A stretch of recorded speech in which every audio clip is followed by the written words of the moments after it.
Thank you, Aparan, for inviting me and interviewing me as part of your art residency in St. Margaret's House.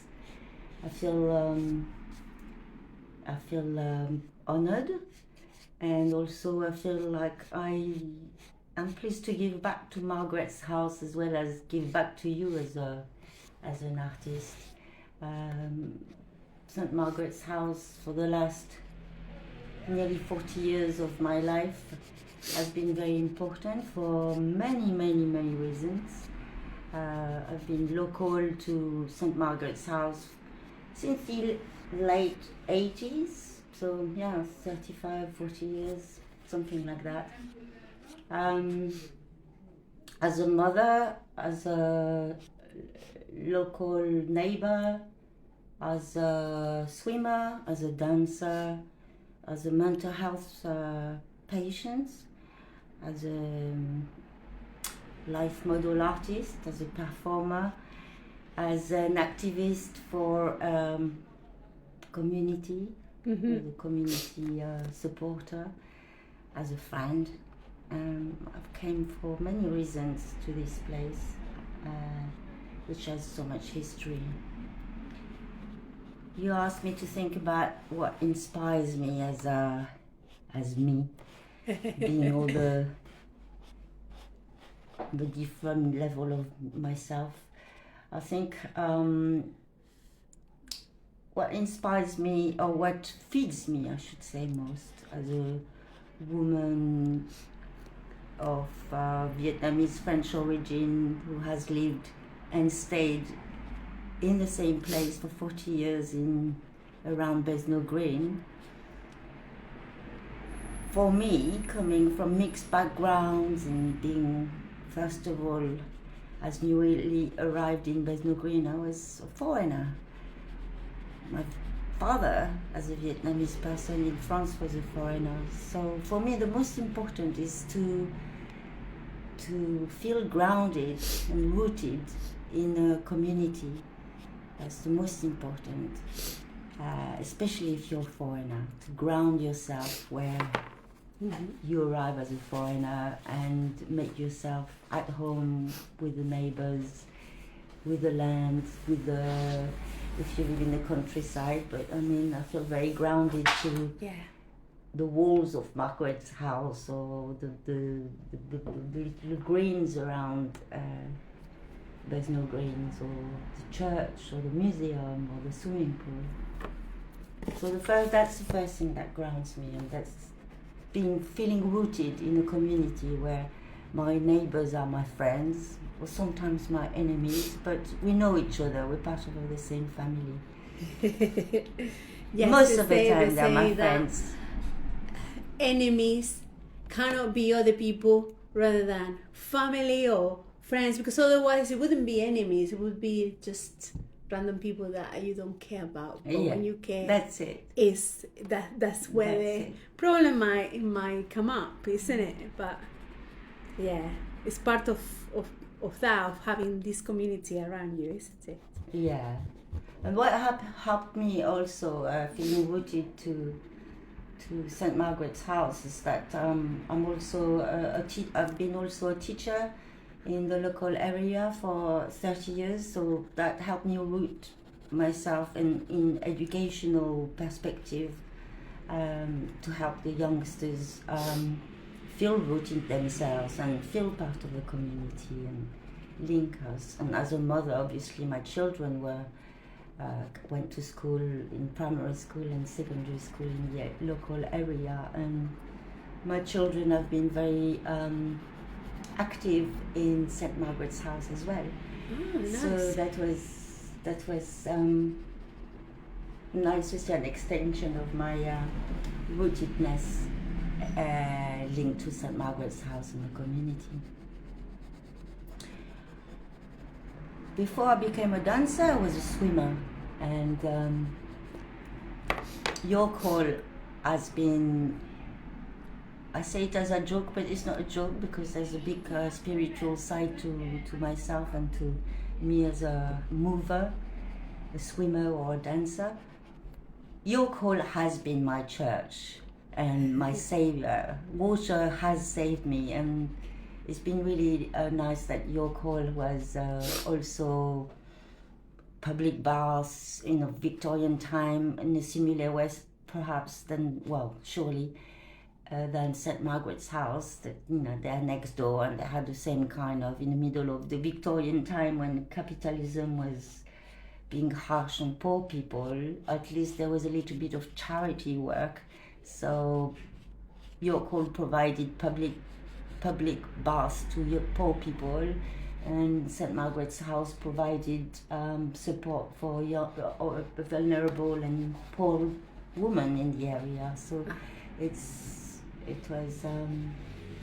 they're linked. So I used to swim nearly every day in York Hall, or at least 4 times a day, including when I was a single mother. My children used to follow me, and we used to stop at the Gallery Cafe. We used to stop in St. Margaret's House and then swim every day. So I really feel part of this block of St. Margaret's House and York Hall is really, really important for me and my children. Swimming in York Hall, and it might have been another time of the week for my children would be like attending art class. My daughter in particular, from a very young age, was an artist. Well, from the beginning of her being a toddler, she was an artist. All she did was, and she attended a lot of art school in St. Margaret's House. Mm-hmm. So I was really proud of this interesting eccentric man in St. Margaret's House who used to live local. I don't know if he still lives local. I think I still see him on his bike. And another time we would attend some session in the museum, and just generally living around was inspiring for me. Another side of myself is not just a swimmer, but also a dancer. And as a dancer, I wanted to express what feeds me and what inspired me the most, which is community. So through my performing arts, I've been supporting communities a lot and expressing the importance of the idea that we are all one, and when you express yourself spiritually, or if you move the energy, it's not just to heal yourself, it's to heal the community, and to remind the audience, but also the community, that some ethos are important to one's souls, or as an individual, but the soul of a community as well. So I have been practicing a lot of life as a, what do you call it, life model. Yeah, that's what you call it. In this very room in St. Margaret's House for a few years, I was every week life model for life drawing, including my own meditation practice, as well as my buto practice. I really enjoyed inspiring other people around me, drawing, painting, practicing sculpture, or in these classes, which I enjoy very much. So this room has lots of very important memories to me. As a buto dancer and performer, I've also included a lot of, participated in a lot of events in St. Margaret's House, including in the chapel at the back of the Gallery Cafe. The latest one was organized by Ura Matsuri, who are all Japanese ladies who of my generation, who had also arrived in the 80s in Bethnal Green, and who are still interesting alternative punk performers, including tradition, community, and alternative ethos. And I really get on very well with them, and I had the privilege to participate in Ura Matsuri. And last year it was? Yeah, last year. A year ago it happens to be at the in the chapel, and it was beautiful to use the small chapel as a rehearsal place, and I really felt the performance, the room, the beautiful chapel, the spirits of the history that went on in this place. And I do believe when I perform that if I perform in a place where the walls, the floors, the roofs have an energy and a memory of what happened before in a positive way, I really feel that my performance is changed by that often. So even like the changing room was so beautiful in the tiny chapel at the back of the small chapel, and it was really amazing to see all these local performers who came from Vietnam, France, Australia, New Zealand, Japan, and England and London, obviously, all reunited to sort of create community events like that. Was amazing. I feel a strong link as well to the garden next to the chapel at the back of the Gallery Cafe, and that's it's very pretty, isn't it? Recently refurbished. Yeah. I've enjoyed that little island of peace in the middle of busy Bethnal Green, and I would love to perform in the outdoors of this place one day. Maybe next summer, that would be ideal. But also I feel quite emotional every time I'm in the back of St. Margaret's house, in this garden and the chapel, because for a couple of years I attended therapy in the rooms out the backs are important therapy center. So I have very strong memory of this time where my mental health was very, very low, and I suppose it's a side of myself that I haven't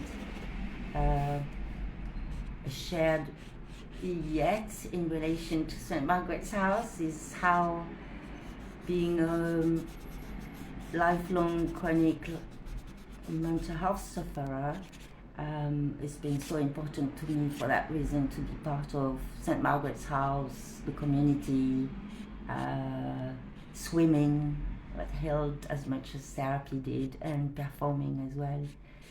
So for me it's all linked, and it's been very healing. Perhaps another side of my life as a local resident and a St. Margaret's House user is my activism, not just as a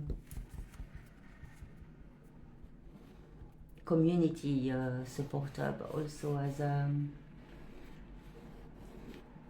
a defender of people's rights. Yeah, they do a lot of events here. Yeah. The first week I was here, I went to this sort of market, and it was kind of like, I can't remember what's it called. And yeah, it was activist. It was called activist sort of market, and you had different organizations, and you could go and talk to them about their work. And most of them, they were activists for like female rights and equality, and it was really interesting, really good. Yeah, that was my first week. It was so good. Yeah. But the one of the acute memory I have of my being an activist is it was a proud moment for me, because it was the first time that my children had become activists themselves, and they were only perhaps 8 or 10. Yeah. And it was at the time when they there was planned, very serious plan that York Hall was going to be sold out, basically. So at the time, me and my children, we used to swim every day there, Yeah. and it was really important that it wasn't going to turn into luxury flats, and it would have, destroyed our routine and our life and our healing and so on. So anyway,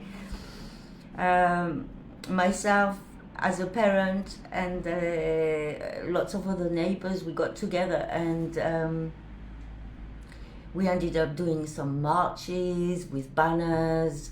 We had like meetings in St. Margaret's house where we gathered as family, and all the children were taught how to write letters to MPs, how to do banners for the march. My children were also involved in doing petition locally for the campaign Saves York Hall Swimming Pool. So it lasted about 6 months, and it was perhaps a small level, but it was life-changing, probably teaching moments for my children. And it was so cute to see them write letters to MPs when they were just like so young. And it was really inspiring because we actually won, and York Hall Swimming Pool was saved. We lost the public baths that used to be nice and cheap and accessible to locals. But because they still exist and they're still being used, but they are privatized. They were privatized at that time. Yeah. The swimming pool was safe, but not the baths. Yeah. So now they are very expensive sauna and steam baths and so on. Really? They are beautiful, but they are not accessible for people like me who live locally and are not that rich. So that's sad. But still, we won, and the swimming pool is still there for everybody to heal, get fit, meet their neighbors. And in a personal way, like when you are undergoing any troubles, what keeps you going? Is it a figure that you think of? Is it there a quote? Is it there someone? Is it there your children? Is it what keeps you going? What pushes you to say, okay, I can overcome these problems, I can do it, or I think I think what saves me always is my need to move, and my need to move as a dancer or as a swimmer, or and reconnect to the most important, not just idea, but vibration or spiritual ethos. The fact that I believe the most important message beyond religion or beyond political dogma or slogan for me is that we are all one. Perhaps it's my Buddhist or my Vietnamese Buddhist family that inspires me in thinking so, but we are one with all people, we are one with all trees, we are one with the moon, we are one with the universe, we are one with planet Earth. And that's really like my main motivation when I dance or when I live. That's probably what gives me the need to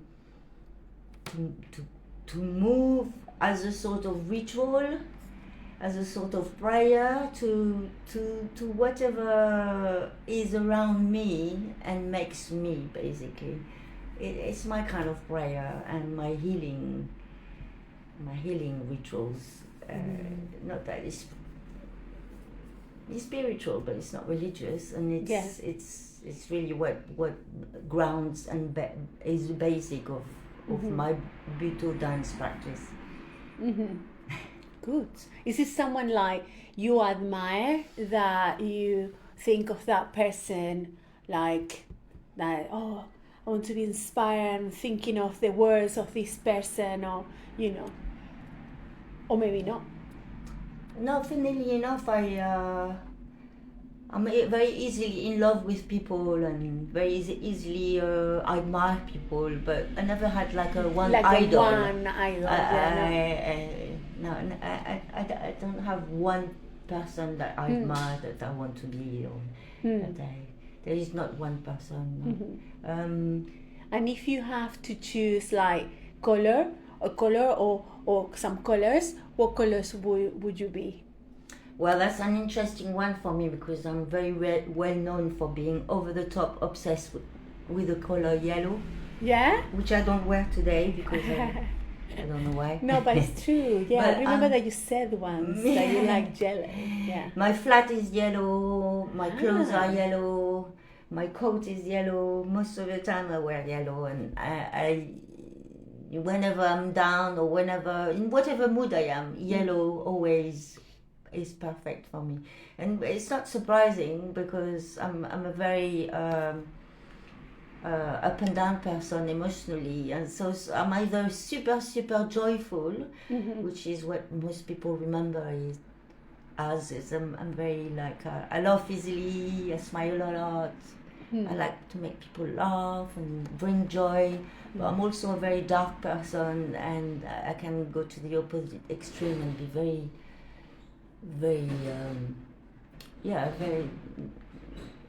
very easily desperate and negative and into dark thoughts, but also when I'm in that kind of dark thoughts, yellow heals me.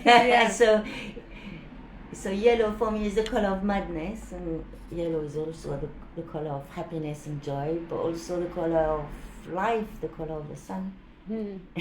Yeah, nice. Never thought of yellow. Yeah. Oh, you have a lot of yellow in your art. Yes, I do. Especially at the moment. Yes, at the moment. You notice that there's a sort of colour palette going, isn't it? Lovely. Yeah, thank you for inspiring me. I've got a lot of ideas that hopefully I'm going to be painting. And hopefully you're gonna like what I'm painting. It's not going to be. I'm not gonna be painting you as in a portrait, but it's gonna be something inspired by you and your personality and your strength as a woman, isn't it? If you were going to choose like 3 words at the moment that you might find inspiring, what 3 words would you choose? Because I was thinking, like, for example, you like activism, like, because you found inspiration in being active and an activist in yourself.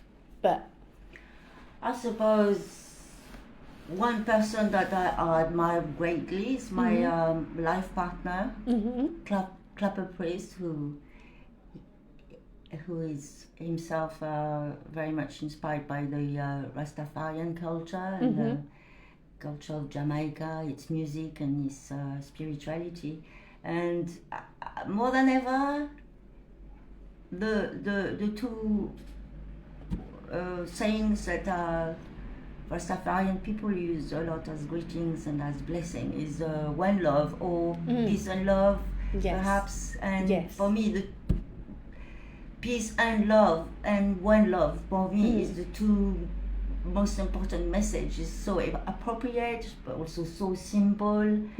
One love for me fits also my the importance of the fact that we all are one, connected to everyone and to the universe and so on, so we're all one and one love. But peace and love. In times of war, in times of genocide, peace and love is the one we need. And the rise of fascism, the resurgence of racism and hatred, prominent in all parts of the world, and is one love and peace and love. That's the one we need to remember. Very nice. The more I grow old, the more hippie I become. Yes. I started as a punk when I was a teenager, but now I'm an old hippie more than ever. Yeah, why not? So yes, thank you so much for this. Thank you. You're welcome.